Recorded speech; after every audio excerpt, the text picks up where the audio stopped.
그러면 해석학에서 다루고자 하는 볼 리게르가 해석학에서 다루고자 하는 언어는 랑그일까 파롤일까, 이제 어느 것일까, 이것을 이제 우리가 살펴봐야 되겠습니다. 그러면 우리는 어떻게 대답을 해야 될 것인가 라고 할 때 이렇게 대답할 수 있습니다. 볼 리게르가 해석학에서 다루고자 하는 언어는 1차적으로 랑그가 아닙니다. 먼저 다루고자 하는 언어는 파롤입니다. 파롤. 왜 파롤이냐? 왜 파롤일까? 자, 랑그를 다룬다고 한다면 그건 구조주의거든요. 이 의식을 완전 무시해버린 거죠. 그러나 리게르는 구조가 의식에 미친 랑그도 보겠지만은, 랑그적인 요소도 보겠지만은, 그러나 의식이 사용하는 말 사용이 더 중요하다. 일단은 중요하다 이렇게 본 겁니다. 그래서 랑그를 본다. 예를 들어서 이 해석학이 랑그를 하겠다 그러면 그건 구조주의에서 벗어날 수가 없는 것입니다. 어디까지나 구조주의에 종속될 수밖에 없는 그런 해석학이 되는 거고, 구조주의적인 해석학이 되어버리고 마는 거예요. 그야말로 그 통넓게 의식의 모든 그 인식론적 작용이나 해결의 정신현상학적 그런 작업이나 이런 것들을 다 구조주의와 함께 폭넓게 보고자 하는 그런 해석학은 될 수가 없는 것이고, 그래서 1차적으로 파롤을 보는 것입니다. 파롤을 대상으로, 말 사용을 대상으로 한다라고 하는 거예요. 말을 어떻게 사용하느냐, 그래서 어떻게 문학 작품을 쓰고 어떻게 그 말을 다루는가, 그 말 사용을 보겠다는 얘기예요. 말 사용을 본다라고 하는 것은 또 무슨 의미가 있냐 하면은 단어 차원이 아니라 적어도 문장 차원을 보겠다는 겁니다. 자, 우리가 이 랑그와 이 파롤의 구분을 우리가 이제 본다면, 랑그는 사전이라 그랬죠. 사전은 단어 차원이죠. 단어가 5만 단어가 쫙 수록되어 있지 않습니까? 한국어 5만 단어를 수록한 한국어 사전이라면, 랑그는 이 단어가 5만 단어가 돼가는 게, 여기는 문장이 없어요. 사전에 무슨 문장이 있어요. 그러나 파롤을 말 사용을 보겠다라고 한다면, 말 사용은 의식이 하는 일이고, 의식이 하는 일은 적어도 단어와 단어 사이를 연결시켜서 이거를 문장,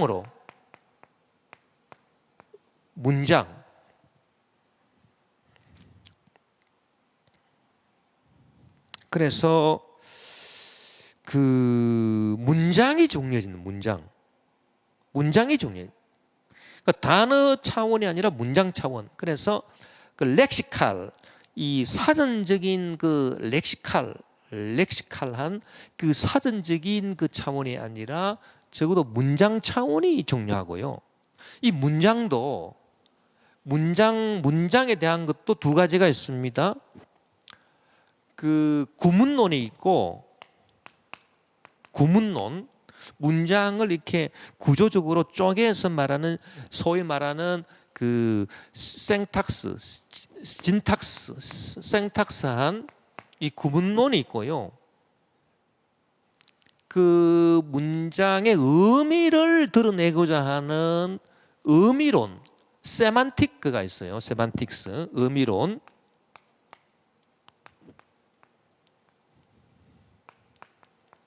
이 의미론이 있고 구문론이 있는데, 문장도 이 구문론은 아무래도 이 구조주의하고 가깝겠죠. 왜냐하면 문장을 구조적으로, 예를 들어서 여기는 주부, 술부 이런 식으로 구조적으로 이렇게 그 파악하는 것이 구문론이기 때문에, 생탁스이기 때문에 이 생탁스는 상당히 이제 구조주의하고 가까운 것이, 구조주의적인 것이 들어간 게 생탁스고요. 그러나 의미론, 이 문장이 가지고 있는 어떤 의미를 세만틱스를 한다면 이것은 아주 이 바로를 다루는 이 의식을 다루는 거기에 정통할 수 있게 되는 거죠. 예, 그래서 리케르는 구문론도 뭐 다루지만은 그러나 의미론을 더 중요시한다. 왜 해석하기 때문에 구조주의가 아니기 때문에 그렇게 이제 일단 보는 것입니다. 그래서 단어 차원이 아니라 문장 차원이구나.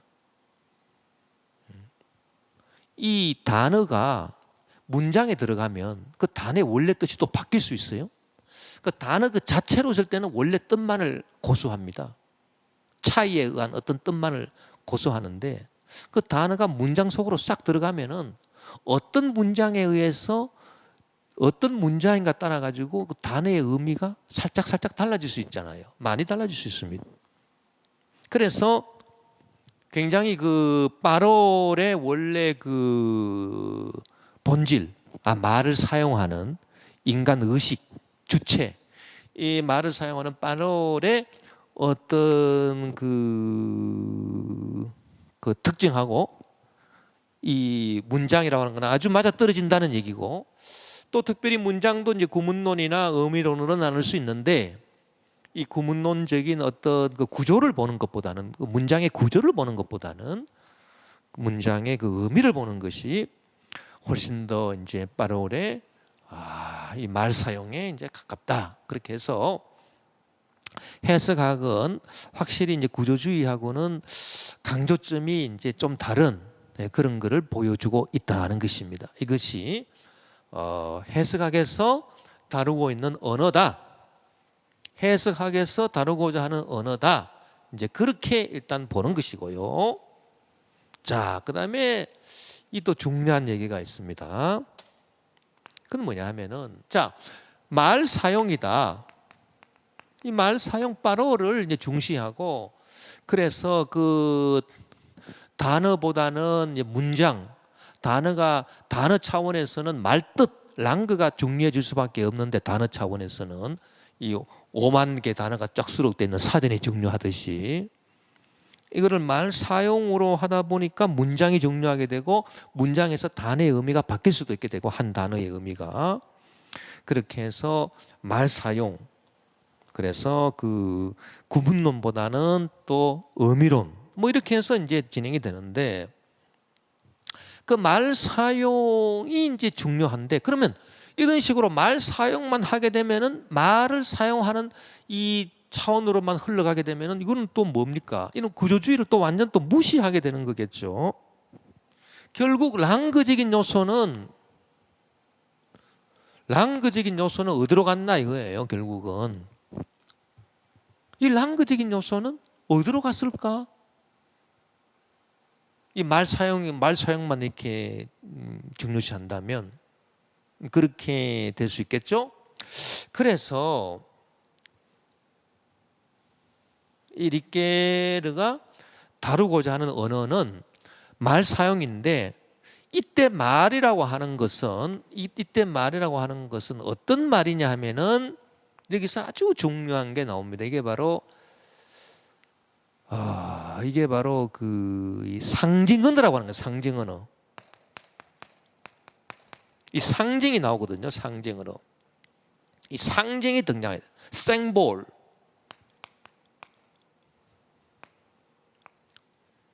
그러면 이 상징이라고 하는 것이 왜 중요하게 해석학에서 다루는 언어가 되느냐. 결국 해석학에서 다루는 언어는 이 상징 언어, 시적인 언어 이런 것들을 다루겠다는 것입니다. 그래서 악에 대한 것도 어거스틴이 악에 대해서 말하는 것도 악에 대한 그런 상징적인 언어가 있느냐, 악을 상징적으로 표현한 게 있느냐, 그 상징들을 찾아보는 그래서 악의 상징학, 라 생볼리크 뒤말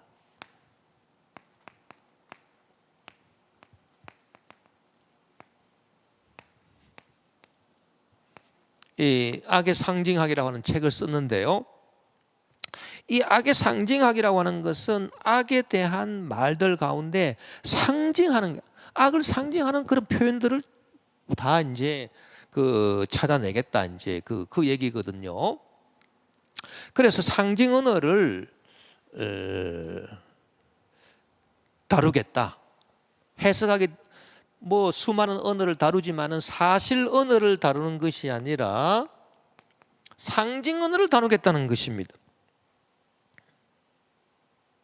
그럼 왜 상징 언어를 다루느냐? 이 상징이 뭐를 갖고 있길래, 어떤 역할을 하길래 상징 언어를 다루는 것인가 라고 하는 물음이 생기겠죠.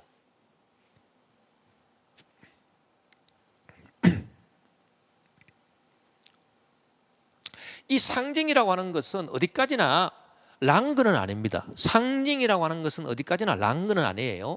단어 차원에서 말뜻은 아니에요. 이 구조주의에서 이제 말하는 랑그는 아니에요. 상징이. 그거는 상징도 말 사용에 들어가는 거죠. 말을 사용하는 데서 상징을 쓰기도 하고 하는 거지. 뭐 상징이 말 사용 빠롤이 아니라 랑그의 특징을 갖고 있기 때문에 그 상징 언어를 쓴다. 그건 아닙니다. 그러나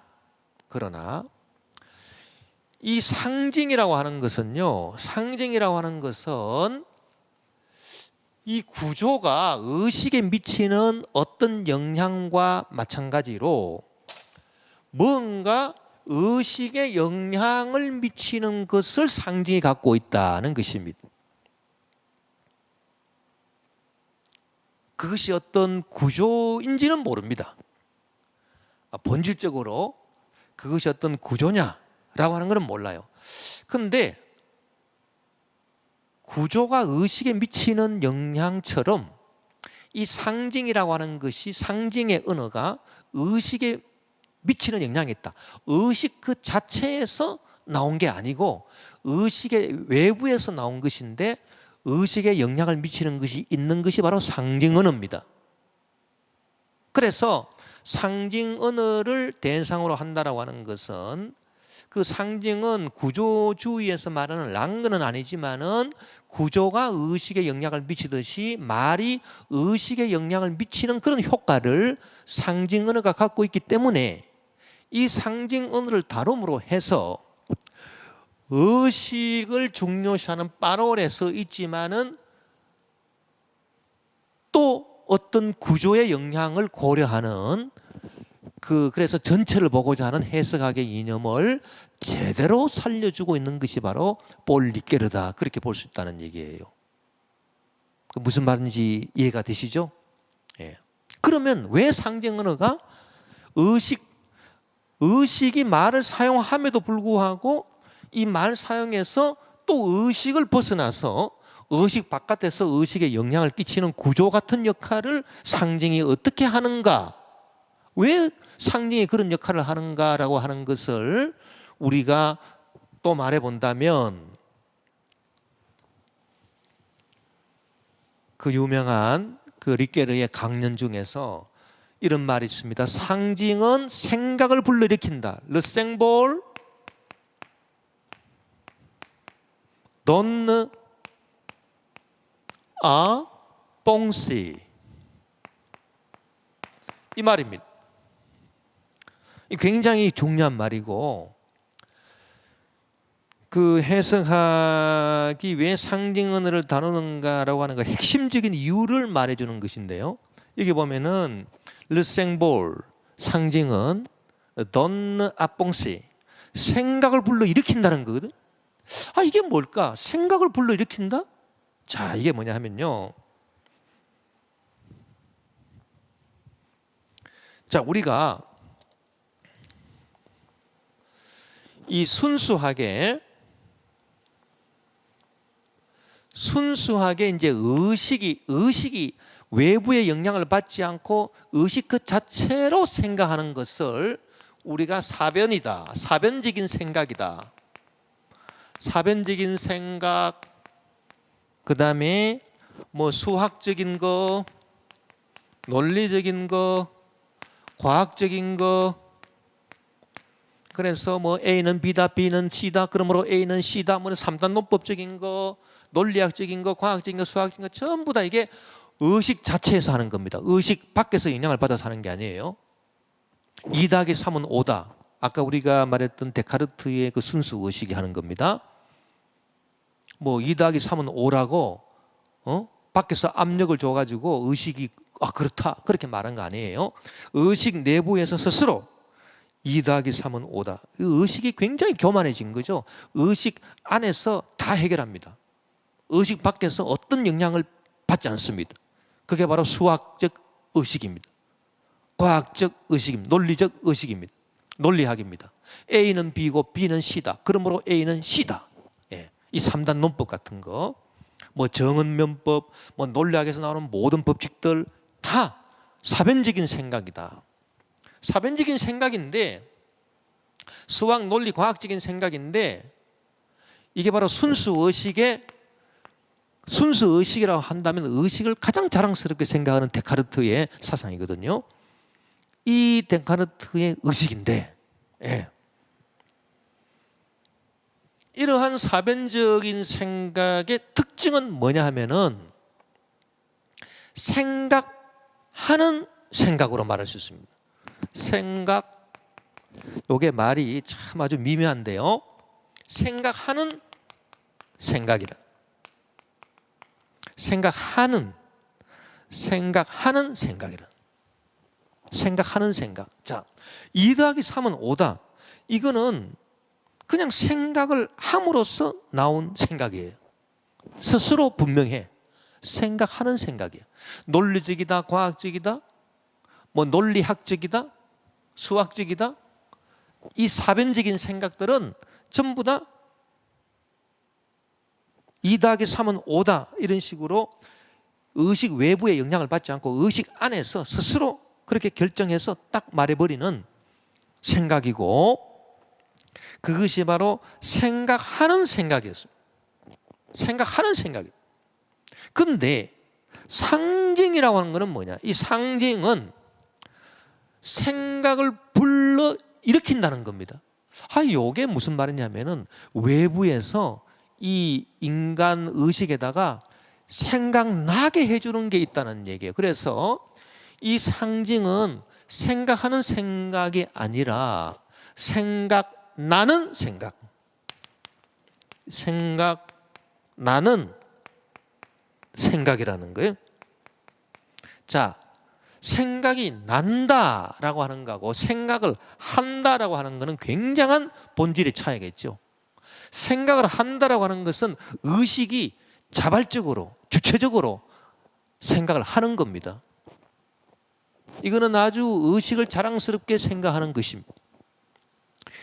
의식 외에 바깥의 어떤 영향을 고려하지 않는 거예요. 스스로 독립적이고 아주 스스로 교만하고, 그래서 자기 생각하는 생각으로 하는 수학, 이 수학이 가장 교만한 생각이죠. 2 더하기 3은 5야. 천재 누가 이 생각을 바꿀 수 있겠어요? 2 더하기 3을 6이라고 할 수 있겠어요? 이거는 뭐 천지가 무너져도 2 더하기 3은 5인 거예요. 이 생각하는 생각으로 나온 거예요. 다. 이 생각이 스스로 하는 거예요. 인간 의식이 스스로 생각하는 것입니다. 근데 상징이라고 하는 것은 뭐냐? 상징은 그게 아니에요. 상징은 뭘 딱 보면은 그것이 외부에서 내가 뭘 딱 보는데 그게 내 속에서 뭔가를 불러일으켜, 생각을. 예를 들어서 태극기를 본다. 태극기를 보면은 대한민국하고 내 머릿속에서 뭐 생각이 불러일으켜져. 대한민국이 생각나게 되어 있어. 태극기를 보면. 그게 상징이거든요. 자, 이게 뭐냐? 이게 바로 이 생각나는 생각이라고 하는 것이 바로 생각은 생각이로되 의식이 교만해서 스스로 생각하는 생각이 아니라 의식의 외부에서 영향을 끼친 겁니다.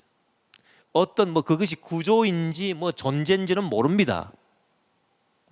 분석하면은 좌우지간 자세히 분석하면은 나오겠지만은 좌우지간 이 의식한테 영향을 끼쳐서 의식으로 하여금 겸손하게 생각나게끔 하는 그 역할을 감당하는 것이 뭐냐?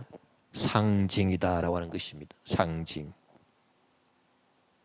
자, 우리가 논의를 이 정도로 전개를 딱 하면, 만약에 이 강의를 듣는 여러분들께서 뭔가 이렇게 빛이 머리에 탁 임하는 것을 느낄 수 있을 거예요. 아, 그렇구나. 그래서 해석학이라고 하는 것은 이 구조주의에서 말하는 랑그를 다루는 것이 아니라 의식, 말을 사용하는 의식과 연관된 말 사용 바로를 다루지만은 말 사용도 어떤 말이냐? 상징의 말이다. 왜 상징의 말일까? 그 상징이라고 하는 것은 이 구조가 의식에 영향을 미치듯이 뭔가 의식 외부에서 의식에 영향을 미치는 생각나게 하는 생각나게 하는 생각으로 의식의 교만함을 잠재우고 의식으로 하여금 생각나게 함으로써 릭게르가 추구하고자 하는 것은 일석이조. 그러니까 말 사용 바로를 다루지만은 상징의 말 사용을 다룸으로써 의식 바깥에서 의식에 주어지는 어떤 구조적인 그런 영향을 또 릭게르는 보겠다라고 하는 것입니다.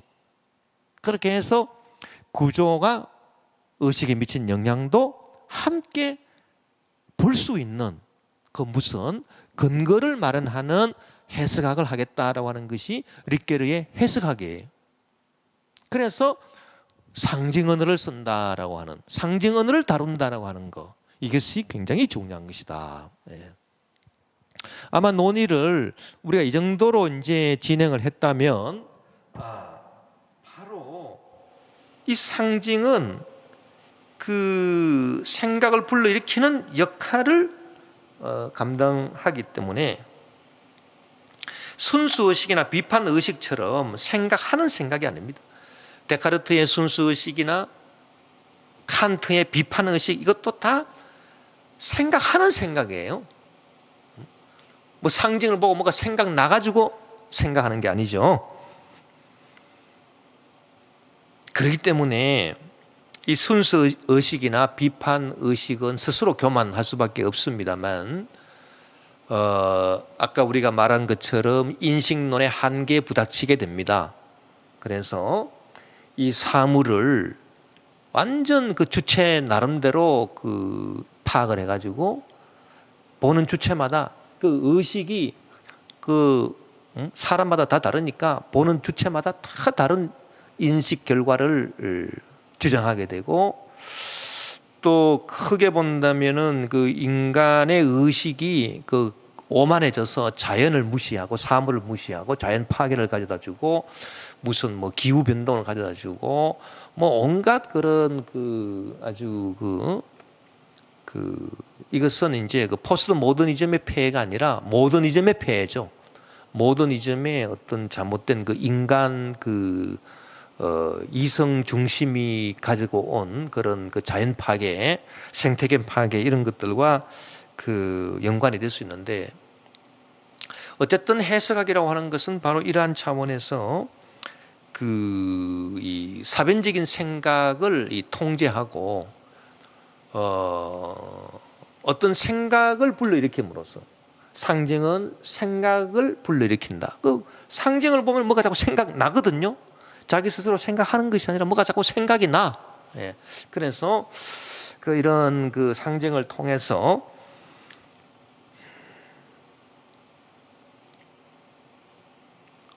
어떤 그 인간 의식의 그 겸손함, 그리고 구조가 그 의식에 영향을 미치는 그런 영향까지도 고려하는 그런 일석이조의 효과를 노리고 있는 것이 바로 볼 릭게르의 해석학이다. 그렇게 볼 수가 있는 것입니다. 그러면서 이제 우리가 이제 결론은 다시 이제 돌아와야 되겠죠. 어거스틴의 악에 대한 얘기로. 그래서 이제 그 릭게르의 주장은 이겁니다. 어거스틴의 악에 대한 그 이론.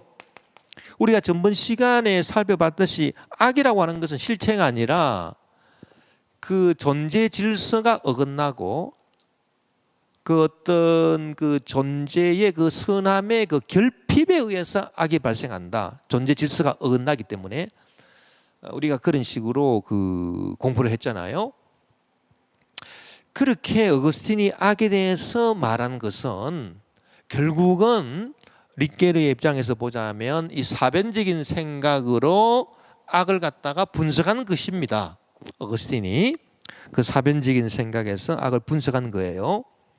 이렇게 사변적인 생각에서 악을 분석한 것은 이 악의 그 생생한 현실성을 해석학적으로 드러내주지는 못한다고 보는 것입니다. 자, 우리가 해석학의 이념이 뭡니까?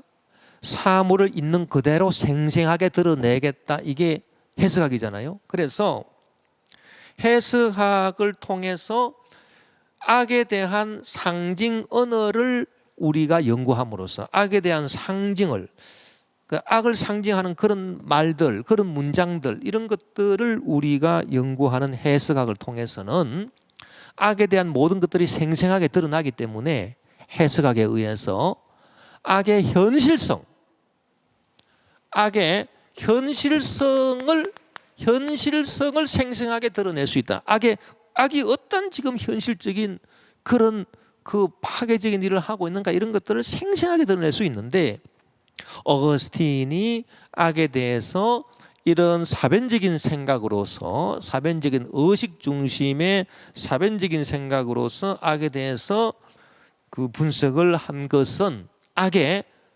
현실성을 드러내기에는 미흡하고 악의 가능성만을 드러낸 거지 악의 생생한 현실성을 드러내지는 못했다. 이렇게 이제 보는 것이고요. 그렇게 해서 그 릿게르는 악에 대한 해석학을 통해서 상징 언어를 분석하는, 악을 상징하는 언어들을 분석하는, 문장들을 분석하는 그러한 또 문장이 또 길어지면 이야기가 되고 신화가 됩니다. 그 문장이 길어지면 또 신화가 되고 이야기가 되죠. 그러한 것들을 연구함으로써 악에 대한 생생한 현실성까지도 드러내겠다라고 하는 것이고, 그 작업이 이루어진 것이 악의 상징학, 라생볼리크 디말이라고 하는 책입니다. 오늘 강의는 이것으로 마치도록 하겠습니다.